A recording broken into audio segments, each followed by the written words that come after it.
O símbolo dos apóstolos. Segundo artigo, em Jesus Cristo, seu único Filho, nosso Senhor. Promessa de um Redentor. Deus criou Adão e Eva, como os anjos, num estado de inocência e de justiça, em que não estavam sujeitos nem às dores nem à morte.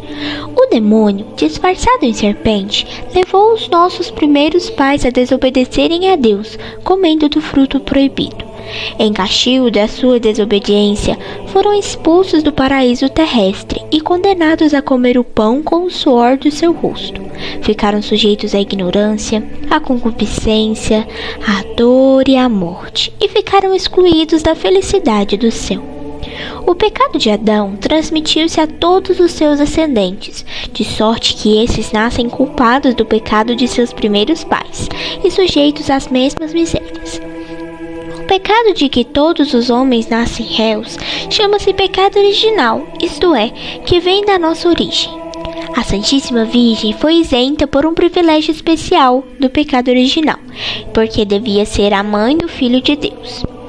Deus não abandonou o homem depois de seu pecado, apiedou-se dele e prometeu-lhe um Salvador, que se chamou Messias.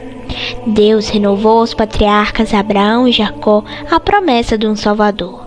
Deus fez anunciar pelos profetas com muita antecipação a vinda do Salvador. Os profetas predisseram a época da vinda do Messias, o seu nascimento de uma virgem em Belém, os seus milagres, a sua paixão, a sua morte, a sua ressurreição e, finalmente, o estabelecimento de sua religião por toda a terra. O Salvador prometido ao mundo é nosso Senhor Jesus Cristo. O Verbo Eterno. São João, ao começar o seu evangelho, descreve assim a geração eterna do Redentor. No princípio era o Verbo, e o Verbo estava com Deus, e o Verbo era Deus. Este estava no princípio com Deus. Todas as coisas foram feitas por ele, e nada do que foi feito sem ele.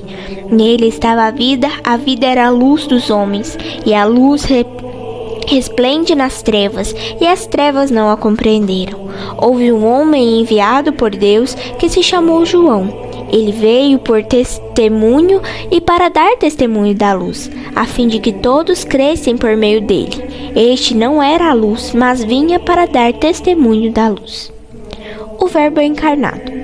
Este era a luz verdadeira que alumia a todo homem que vem a este mundo. Estava no mundo e o mundo foi feito por ele, e o mundo não o conheceu. Veio para o que era seu, e os seus não o receberam.